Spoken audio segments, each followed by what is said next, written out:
네, 오늘 최고위원회는 우리 최창현 장애인위원장이 참석하셨고요. 그래서 좀 의미 있는 자리가 될 것 같습니다. 최고위원회 공개 발언을 시작하겠습니다. 안녕하십니까. 조국혁신당 대표 조국입니다. 한일 관계를 12년 만에 정상화시켰고 정부 출범 이후 11차례 정상회담을 했다. 이렇게 외교 성과를 거침없이 자랑한 사람 바로 윤석열 대통령입니다. 그러나 윤석열 대통령의 일본 편중 외교의 결과는 무엇입니까? 종일, 부일, 숭일입니다. 그것도 모자랐는지 급기야 오는 27일 퇴임을 앞둔 기시다 총리가 방한합니다. 윤석열 대통령에게 받기만 한 기시다 총리가 드디어 반잔의 물컵을 채워주기 위해 오는 걸까요? 일본 언론에서는 기시다 총리의 방한 목적에 대해 일본 내 여론이 최악인 기시다 총리가 자신의 대표적 성과라는 한국과의 외교 성과를 다시 한번 강조해 실패한 총리라는 오명을 벗기 위해 방한한다고 알려졌습니다. 기시다 총리는 9월 말에 열리는 자민당 총재 선거 출마를 포기했습니다. 일본 국민과 자민당에서 버림을 받고 정계를 떠나는 정치인입니다. 윤석열 대통령과 기시다 총리 두 사람 다 20%의 낮은 지지율을 받고 있으니 동병상련이겠지요. 윤석열 대통령님, 이번 회담에서 기시다 총리와 퇴임 만참만 즐기십시오. 종일, 부일, 숭일의 선물로 반잔의 물컵을 또 채우지는 마십시오. 윤석열 정권이 어떤 종일, 부일, 숭일의 선물을 안겨줄지 정말 걱정이 됩니다. 신이 인간을 창조했다면 우리나라 출생률 걱정하지 말고 진흙을 어떻게 잘 공급할지 문제만 해결하면 되겠다. 안창호 국가인권위원장 후보 국회 인사청문회를 본 국가인권위원회 직원들이 내부 자유 게시판에 올린 글입니다.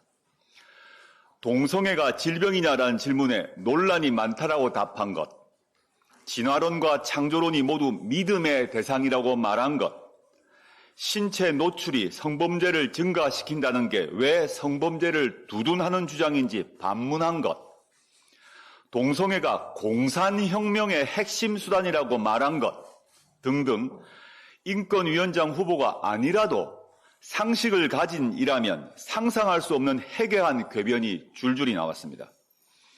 유엔 인권협약을 받아들일 생각 없이 권고는 권고일 뿐이라는 사람이 국가인권위원장을 맡게 되었습니다.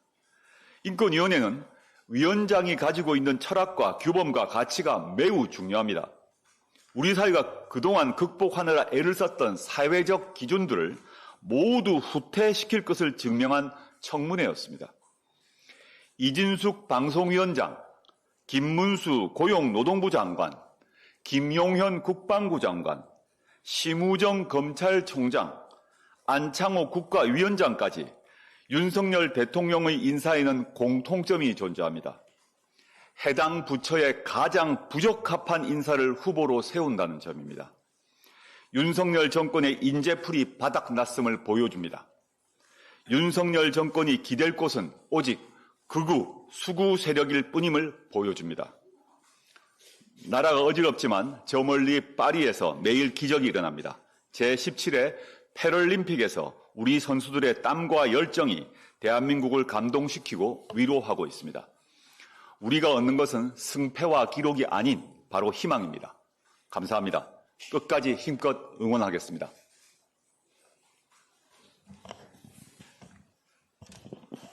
황운하 원내대표입니다. 계엄령 100번이고 검토하라. 이런 매우 부적절한 발언이 집권여당 국방위 의원의 입에서 나왔다는 것이 믿기지 않습니다. 대통령이 국무회의에서 체제를 위협하는 반국가 세력들이 곳곳에서 암약하고 있다며 판을 깔고 대통령의 고교 동문들을 방첩사령관 등 군 핵심 요직에 속속 들어앉히는 상황이 계엄 의혹을 불러들인 것입니다. 그런데 여당 국방위원이 불에 기름을 붓고 있습니다. 국민의힘은 정당의 계보로 보면 두 번의 군부 쿠데타에 의해 정권을 장악한 세력을 뿌리에 두고 있습니다. 더군다나 박근혜 정권 시절에는 촛불 시위로 정권이 위태롭게 되자 계엄 검토 문건이 작성되기도 했습니다. 불과 10년도 되지 않은 일입니다. 백주 대낮의 쿠데타는 모두 계엄으로부터 시작되었습니다. 최악의 정권 지지율, 심각한 여소야대 상황에서도 끝까지 야당들과의 강대강 대립을 보이는 것을 보면 정말로 믿을 구석이 있어 그런 게 아닌가 싶기도 합니다. 계엄은 전시, 사변 또는 이에 준하는 국가 비상사태로 사회 질서가 극도로 혼란된 지역에 군사상의 필요에 의하거나 공공의 안녕 질서를 유지하기 위해 선포됩니다. 그러나 지금껏 합당하게 이루어진 계엄령 선포는 거의 없었습니다. 역사적인 경험을 보면 계엄이 선포되면 전임 정부의 강요들을 체포하거나 병력으로 국회부터 봉쇄했습니다. 국회의 계엄 해제 권한은 무용지물이 되고 마는 것입니다. 윤석열 정권은 이미 민심으로부터 탄핵을 당한 상태입니다. 정권 초부터 지속된 최악의 정권 지지율이 이를 방증합니다. 입법부에서 탄핵이 언급되자 국회 개원식조차 참석하지 않았습니다. 국회를 무시하고 국민의 대표기관으로 인정하지 않는다는 것을 행동으로 보여준 것입니다. 국회야 언제든지 쓸어버릴 수 있다고 생각했던 박정희, 전두환 대통령의 모습과 윤석열 대통령의 모습이 무엇이 다릅니까? 윤 대통령은 연성 쿠데타를 통해 검찰총장에서 대통령으로 직행했습니다. 생사람 잡는 게 주특기인 특수부 검사 시절부터 권력을 거칠게 행사해온 경험이 몸에 배어 있습니다. 평범한 상식으로는 도저히 이해가 되지 않는 오불관원의 태도로 살아왔고 지금도 대통령직에 도저히 어울리지 않는 언행과 무지에 기초한 아집으로 국민들을 깜짝깜짝 놀라게 합니다. 그래서 우려되는 것입니다. 국민들은 옳습니다. 국민들의 우려는 타당합니다. 정치인의 언행은 국민 앞에 더욱 자중자애해야 합니다. 계엄이 만든 현대사회의 질곡을 조금이라도 이해한다면 아무리 군부 출신 의원이라도 계엄을 검토하라는 말을 함부로 할 수 없을 것입니다. 2017년 당시 계엄 검토 문건에는 탱크, 장갑차, 특전사를 동원하고 톨게이트와 한강 다리를 모두 통제하는 지침이 적혀 있습니다. 여기에는 국회의 정족수를 미달하게 하는 방침까지 친절하게 제시되어 있습니다. 입틀막과 거부권 통치, 이채양명주, 의료 대란에 이어 이제는 계엄까지 언급이 되고 있습니다. 윤석열 정권이 나라를 얼마나 더 망칠지 두렵습니다. 이 정권의 끝이 과연 어떻게 될지, 헌정사의 비극이 반복되지 않을지 무척 우려됩니다. 이상입니다. 최고위원 김선민입니다. 윤석열 대통령은 국민연금을 삼성생명의 개인연금보험으로 만들 생각입니까? 보건복지부는 어제 연금개혁안을 발표했습니다. 그동안 베일에 숨겨두고 한두 개씩 꺼내서 간만 보았던 것을 끄집어낸 것입니다. 한마디로 소득에 따라 보험료를 내고 필요한 만큼 혜택을 보게 하는 사회보험을 사적 개인연금화하겠다는 발상이 아닐 수 없습니다. 윤 대통령이 21대 국회의 연금개혁을 가로막았던 핑계인 구조개혁은 온데간데 없이 사라졌습니다. 결국 보험료율은 13%로 올리고 소득대체율은 현재 수준인 42%로 동결하는 모수개혁을 중심으로 자동조정장치와 세대 간 차등 부과가 전면에 나섰습니다. 이번에 발표한 자동조정장치는 연금 재정이나 인구 여건에 따라 연금액을 수시로 감액할 수 있는 장치입니다. 보건복지부는 이 장치를 통해 매년 연금액에 반영해왔던 물가상승률을 조정해서 감액하겠다는 입장입니다. 진보든 보수든 모든 정부는 공적보험인 국민연금과 민간보험이 다른 점이 무엇이냐는 국민의 질문에 가장 큰 차이점으로 바로 물가상승률 반영을 들었습니다. 지금도 국민연금공단 홈페이지에 보면 국민연금과 개인연금의 차이점은 국민연금은 물가상승률을 반영해 지급하는 한편 개인연금은 약정 금액을 지급한다라고 쓰고 있습니다. 우리는 이제 윤석열 정부에게 물가상승률 반영이 되지 않는 국민연금이 대체 삼성생명 연금보험과 무엇이 다르냐고 되묻지 않을 수 없습니다. 지난해 연금공단 연구원 보고서에 따르면 이렇게 자동조정 장치를 실시할 경우 생애 총 연금액이 1인당 2천만 원가량 삭감될 것이라고 합니다. 가뜩이나 월 평균 수급액이 65만 원으로 생계급여 수급자 기준인 71만 원에도 미치지 못하는 국민연금을 더 깎겠다는 것이 정상입니까? 연금 재정의 지속 가능성을 위해 왜 국민의 보험료만 높이고 국민의 연금액만 깎아가면서 해결하려고 합니까? 남의 나라 국민입니까? 국가 예산 투입은 검토 안 합니까? 세대 간 차등 부과는 더더욱 답이 없습니다. 연금 개혁 과정에서 세대 간 차등 부과를 도입한 국가는 아직 없었습니다.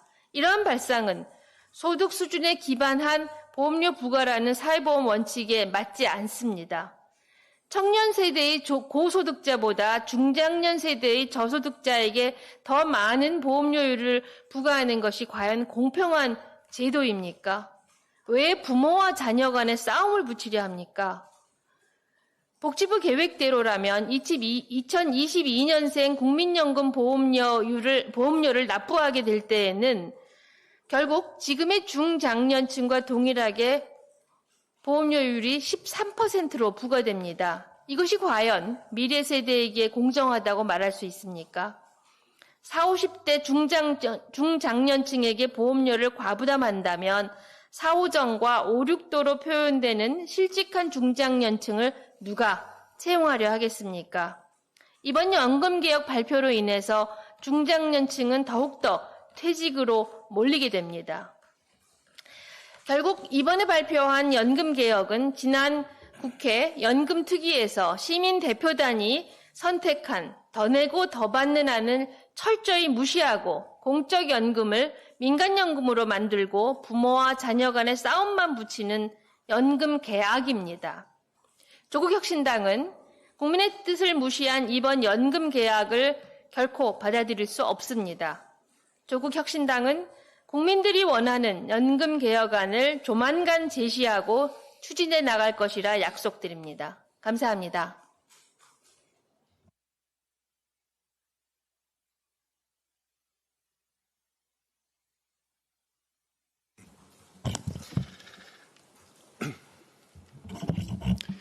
민주주의 국가에서는 권력이 이동합니다. 여당이 야당이 되기도 하고 공수가 전환되기도 하기 때문에 서로를 공격하려면 잣대가 일관되어야 합니다. 그렇지 않으면 국민들의 동의를 받기 어렵기 때문입니다. 그런데 이 정부처럼 제멋대로인 경우를 본 적이 없습니다. 대통령이 야당 대표를 2년 만에 처음 만나는 황당한 정치를 하더니 이번에는 37년 만에 처음으로 국회 개원식에 불참합니다. 입장할 때 야유를 받을까봐 불참을 건의했다는 정진석 비서실장은 대통령을 쫄보로 만들어버렸습니다. 그리고 개원식을 불참하고 김건희 여사 생일잔치를 열어준 윤석열 대통령은 진정한 사랑꾼이라는 호칭을 얻었습니다. 네, 앞으로 윤석열 대통령의 별명은 둘을 합해 쫄보 사랑꾼 되시겠습니다. 정부가 제멋대로니 각 부처뿐 아니라 단체장들도 제멋대로입니다. 옛날에는 뭔가를 해먹으려던 이들이 문제가 될까봐 참가 자격은 만들어서 해먹었는데 이제는 그런 눈치도 보지 않고 마음대로 합니다. 수많은 업체 중 하나를 콕 집어서 자격이 되지 않는 직원이 2명인 영세업체에 대통령실 인테리어 수의 계약을 준 것은 다들 아실 것입니다. 초등학교 운영위원회도 그렇게 하지 않습니다. 그런데 감사원은 제대로 감사하지 않았습니다. 오세훈 시장이 있는 서울시는 한강 수상택시 사업을 하며 171억을 책정했는데 직원도 실적도 자체 제작 능력도 없어서 자격조차 안 되는 업체를 선정했습니다. 누가 무슨 목적으로 했는지 철저히 조사해야 합니다. 공무원들이 바보도 아니고 이런 일이 우연히 벌어질 리가 없습니다. 뉴라이트 배민 교수가 집필에 참여했다는 역사교과서는 애시당초 출판사가 검정 자격조차 갖추지 못했습니다. 그런데 버젓이 검정 과정에 있습니다. 재정 여력도 안 되는 업체가 갑자기 눈가림으로 책을 펴내서 실적을 조작하는 일을 왜 했겠습니까?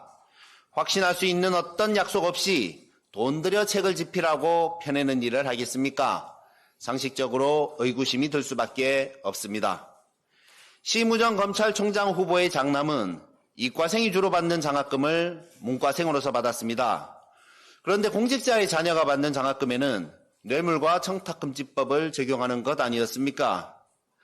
뉴라이트 기관장이 있는 곳에 11대 1의 경쟁을 뚫고 취업한 딸에 대해서도 취업한 후에 심우정 검찰총장 후보가 생활비를 계속 주고 있는지 끊었는지를 조사해야 하는 것 아니겠습니까?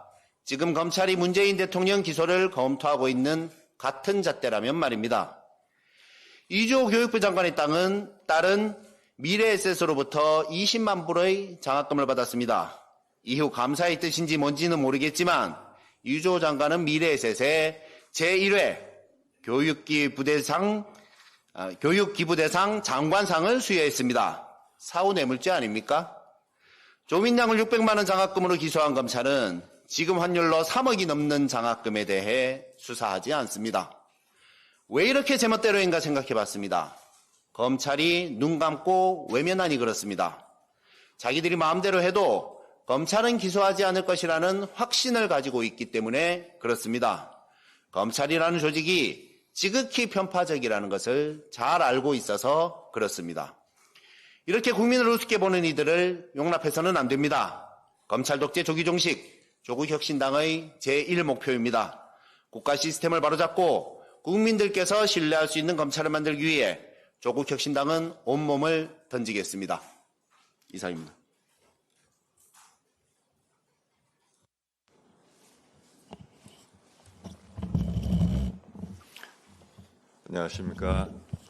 안녕하십니까.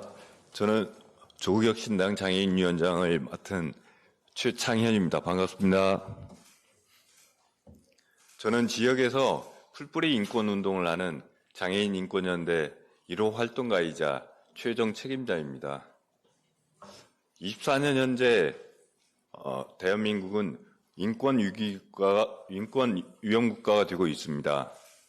국가인권위원회는 막말과 혐오를 만드는 공장이 되고 있습니다.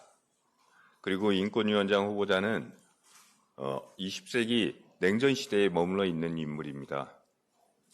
지금 검찰 정권은 국민보다 일본을 먼저 우선시하고 그 측근 인사들은 인권보다 권력의 코드를 맞추는 것으로 국가 인권보호제도를 뿌리채 흔들고 있습니다.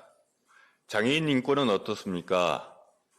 21년 8월 2일 문재인 정부는 탈시설 장애인 지역사회 자립생활 지원 로드맵을 발표합니다.